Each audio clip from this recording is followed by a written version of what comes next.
Okay, we'll go to the BBC in the middle, further down. Gentleman with a beard. Thank you very much, Juana.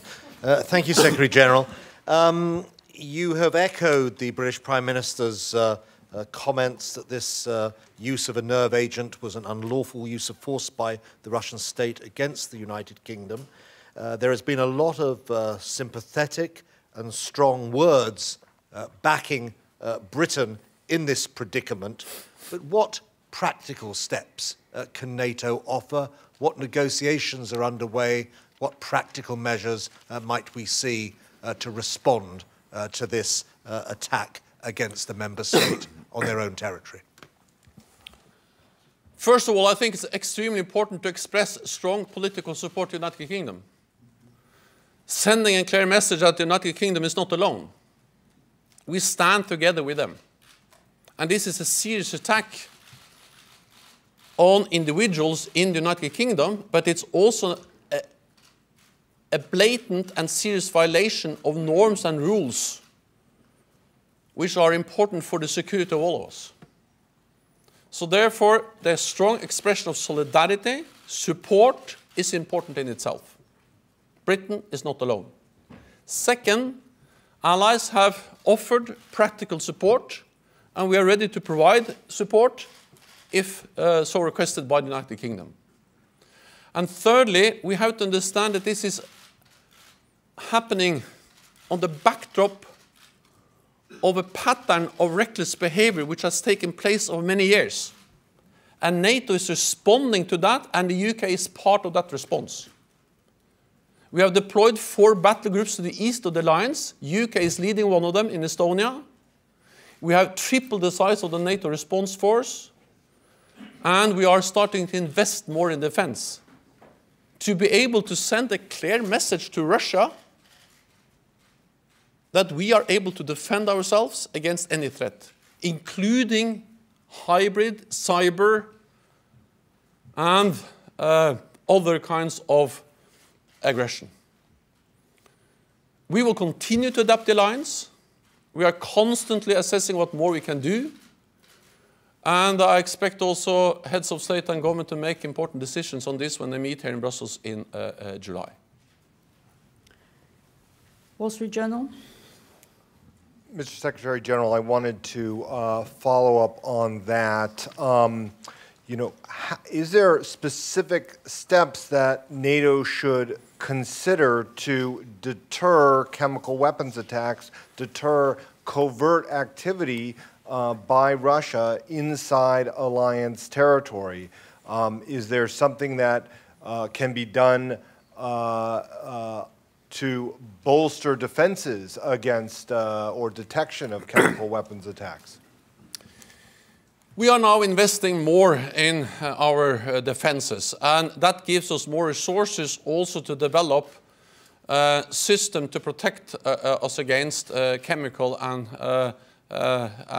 chemical attacks and biological attacks and chemical attacks. And we have a center of excellence in the Czech Republic, and that center is a tool to share experience, to share technology, and to share best practices, and also to help allies to train how to protect themselves against chemical weapons. So part of the adaptation of NATO is also to strengthen our ability to detect and to protect against chemical weapons. We are strengthening our intelligence cooperation, which is also important to detect potential chemical attacks. And we are also, of course, increasing the readiness of our forces so we can quickly respond if there is any need for a military response. Okay, Reuters, third row. Yeah. Thank you. Secretary General, you said that this British attack is part of a pattern of Russian behavior. Would you now characterize the situation of a hybrid war against the West conducted by Russia? Thank you. So we have seen the use of hybrid tactics in many different ways, which is this combination of overt and covert operations, military and non-military means of aggression.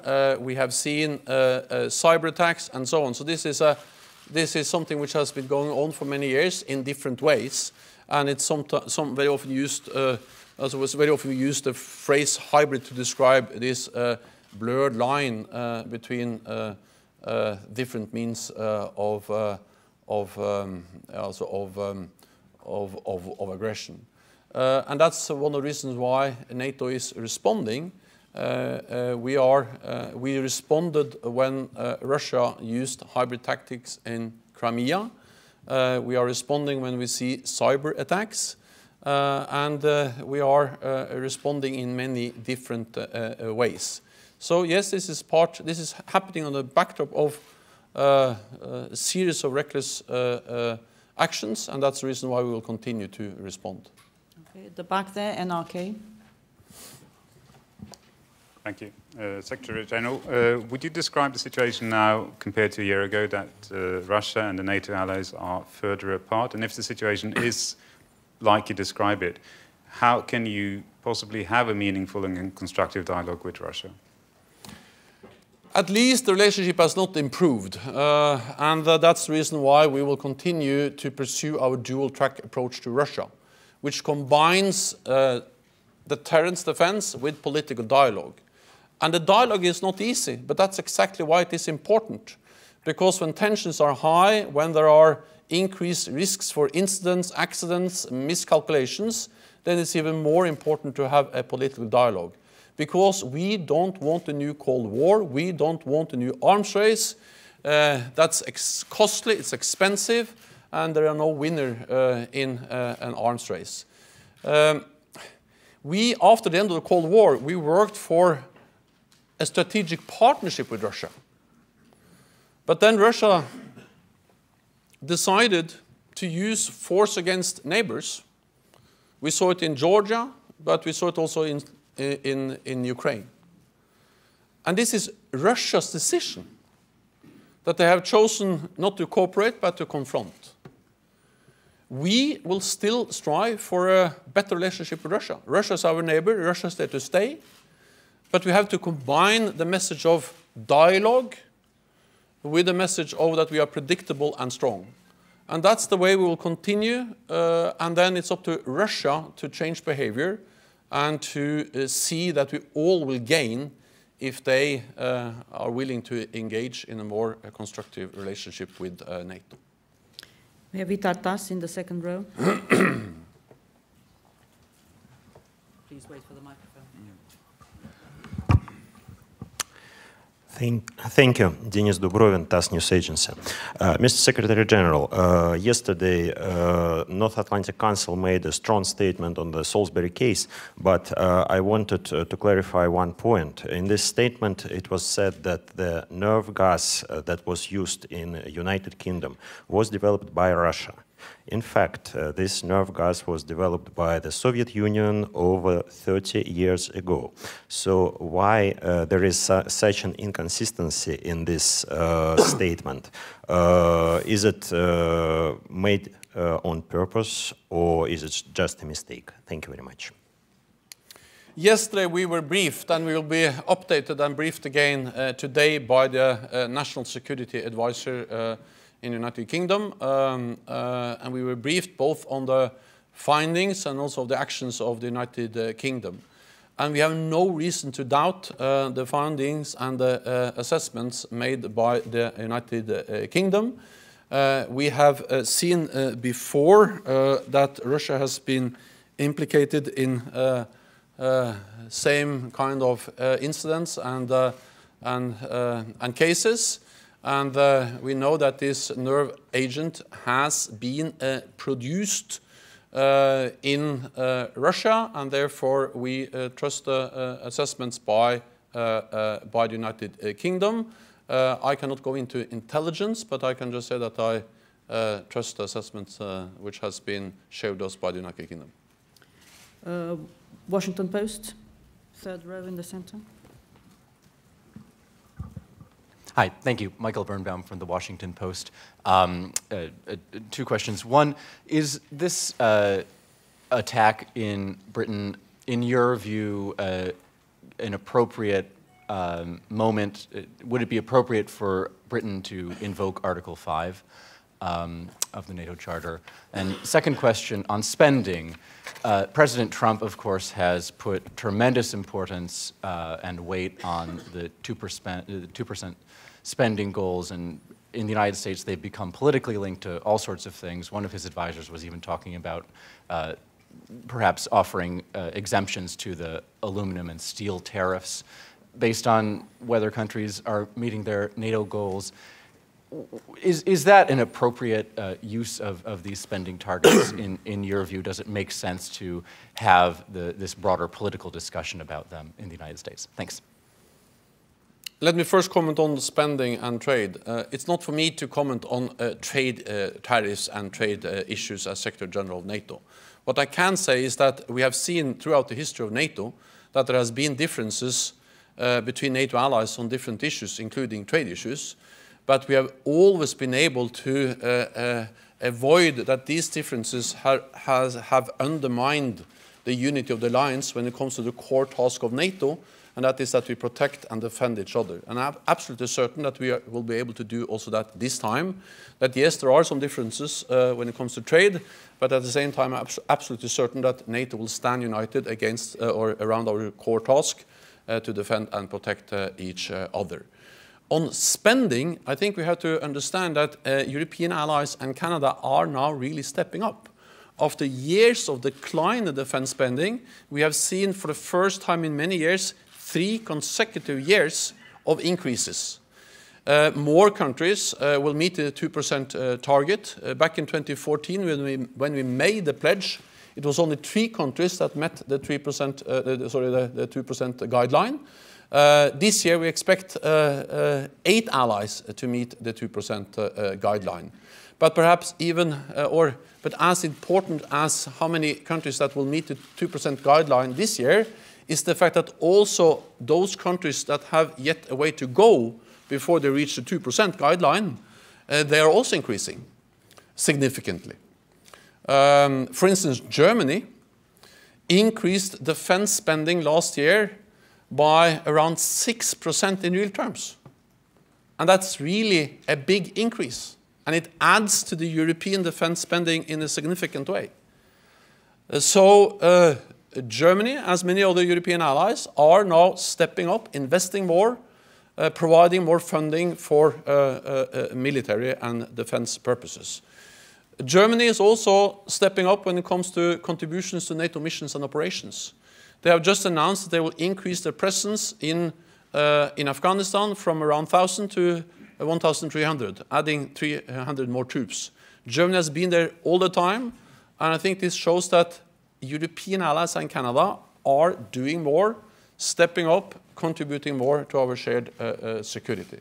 Then on Article 5, well, there has been no request for Article 5, and it's for the nations to ask for that.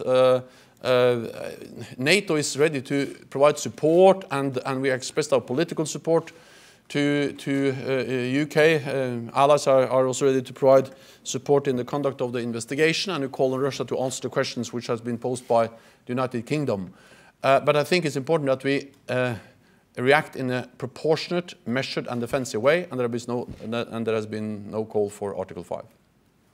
ITV News, gentleman in the 4th row. Yeah. General Regiam, ITV News. You spoke about allies offering practical assistance and help to the United Kingdom. Could you go into a bit more detail? Because the Foreign Secretary Boris Johnson has been quite clear that if these tit-for-tat measures continue to expand, so for the United Kingdom not to suffer disproportionately, its allies need to stand with the United Kingdom. How does NATO come into that, standing practically side by side with Britain if these tit-for-tat measures escalate? Because this is an evolving situation, and when it comes towards the immediate task of conducting the investigation, UK is a nation with a lot of capabilities themselves. So far there has been no need, no request for any practical assistance in conducting the investigation. If there is such a request, I'm absolutely certain that allies are ready to provide support, but so far the UK has asked for any kind of practical support to the investigation. But as I said, the political support is important because we send a clear message that the UK is not alone, and we have to see this in a broader picture. Because the attack in Salisbury happens on the backdrop of a pattern which we have seen over many years. And there NATO play a key role in the response on behalf of all NATO allies. We have, for the first time in our history, deployed battle groups to the eastern part of the alliance, for us in the Baltic countries and Poland, and also increased our presence in the Black Sea region. We have tripled the size of the NATO response force. We have established a high readiness joint task force so we can quickly reinforce. And we have done a lot when it comes to strengthening our cooperation on intelligence, on cyber, but also in addressing hybrid threats. So, and as I said, we are now for the first time in many years investing more in defense capabilities in Europe. And NATO is organizing that. That's part of the response because that delivers the deterrence and defense, which is important also for the UK when we see a more assertive Russia. Okay. Gentleman in the first row here. Yeah, first row. Thank you. First row. Yeah. Thanks. From Rai, Italy, thank you. If I can ask if you are worried about the Italian election that were won actually by two parties that support more dialogue with Russia and are against sanctions.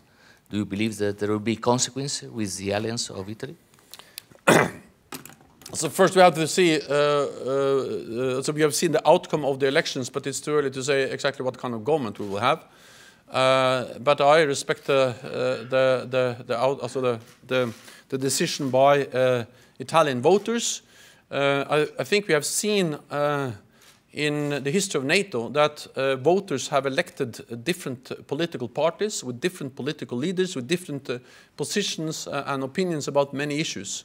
But again and again, we have seen that we are able to unite and we are able to stay committed to the core task of NATO. And I'm confident that Italy will be a committed NATO ally, also with a new government, and I look forward to work with the new government in Italy. Kabul Times, just behind, lady just behind you. Thank you. Thank you, Secretary. As you mentioned, everybody is talking about Russia, but I would like to ask about Afghanistan.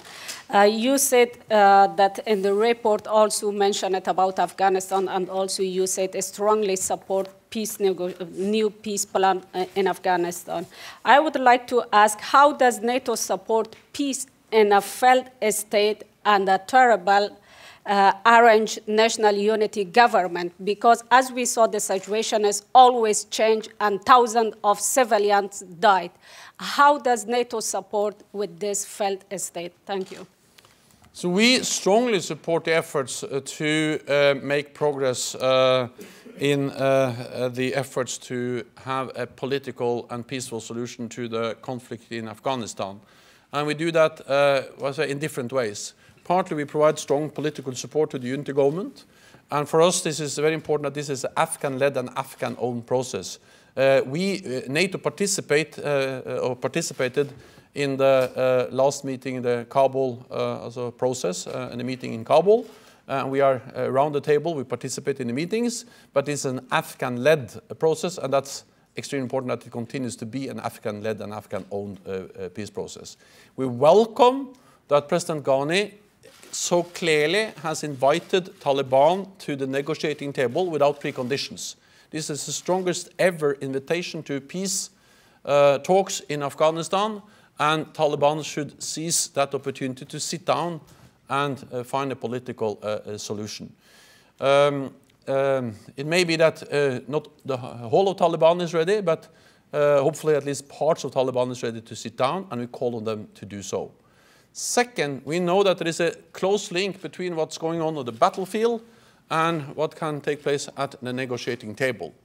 Because we have to strengthen the Afghan security forces, army and national security forces, so they can break the stalemate on the battlefield, sending a clear message to Taliban and other insurgents that there is no way they can win on the battlefield.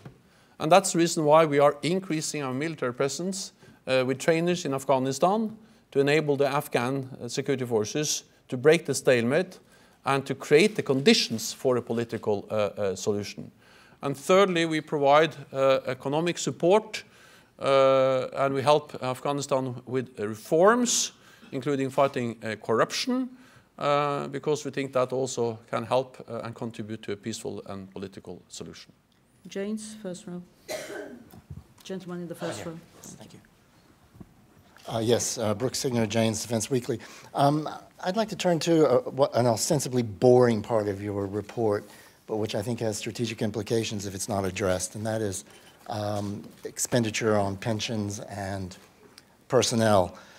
More than 15 of the allies spend well over 50% of this on their defense budget on personnel and pension costs. Belgium, Greece are up over 75%, which would suggest that these are more employment machines than military machines. My question to you, I mean, NATO has guidelines on the defense spending as percent of GDP, has a guideline on defense equipment and R&D expenditure, the 20%. Isn't it time now for NATO to have a guideline on pensions and on a pension limit and size of personnel costs for each of the armies? If you want to free up money for effective capability development, it seems to me that's the only way you can do it, because otherwise spending more money each year on defense that goes into pension doesn't really serve much purpose. Thank you. Thank you. No part of this report is boring, including what we write about pensions, because actually we address the question of pensions in the report, meaning we describe exactly how defense expenditures is defined in this report, and that's based on a well-established, agreed formula on how to measure defense expenditure, which also, of course, includes salaries and pensions to soldiers. And in the long run, it's very hard to have good soldiers and good officers without paying them. And you also have to pay pensions. So that's part of the cost of having an army. 75%? No, then we also have guidelines and we have targets for how to spend the money. Meaning, for instance, that we have guidelines for spending 20% of the defense budget on investments and technology. We have guidelines when it comes to capabilities, meaning that we have a very specific capability targets for each and every nation. And of course, we expect them to deliver on those capability targets, and they have agreed and they have started to deliver. And we also have, of course, requests and guidelines, for instance, when it comes to deployments, being it in the battle groups or the NATO response force and so on. I will not recommend that, that NATO should start to, provide guidelines on pension systems. I was responsible for a pension reform in Norway, and I will not, recommend anyone to try to do that on a multinational basis or in NATO. But what I will say is that as long as they deliver the capabilities, as long as they deliver the contributions to NATO missions and operations, and as long as they deliver the investments on technology or in technology, the 20% and so on, then they deliver what we expect them to. And then how much they pay in salaries and pensions, then I leave that to nations as long as they deliver what we ask them to deliver. Georgian TV, second row.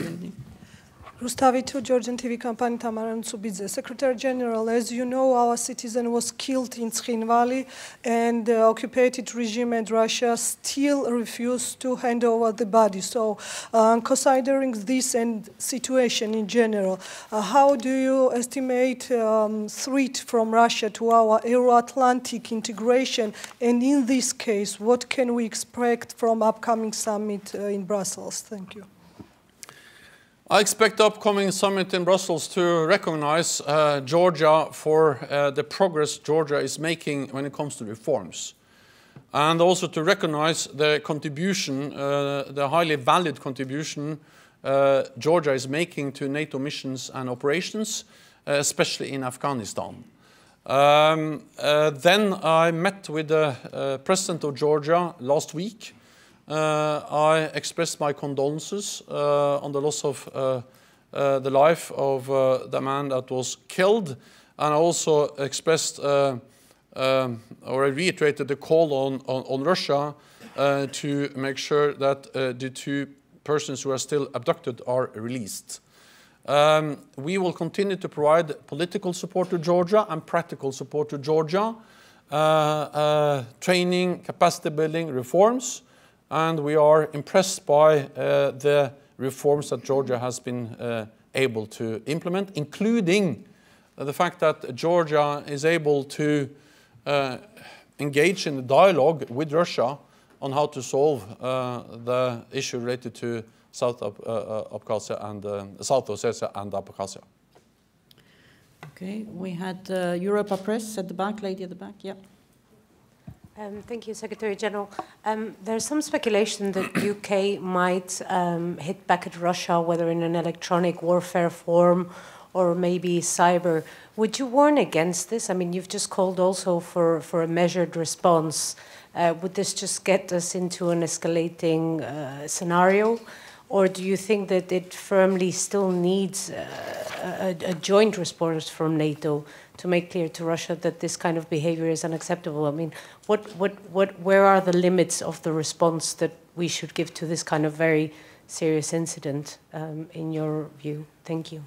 So I welcome the very close consultation that has taken place and which continues to take place today with the briefing of the National Security Advisor, the UK National Security Advisor, but also with Foreign Secretary Boris Johnson coming on Monday to meet with me. This just reflects the close consultation between the UK and NATO allies, and I welcome that. I'm absolutely certain that the UK will respond and is responding in a proportionate and measured way. At the same time, I fully support that there is a need for a response because it has to have consequences when we see actions like we have seen in Salisbury. Thank you very much. I know there's quite a few questions left. However, this concludes the launch of the annual report, and the Secretary General will join you for the annual media reception in that direction. The annual reports you can find on your way out. Thank you. Thank you.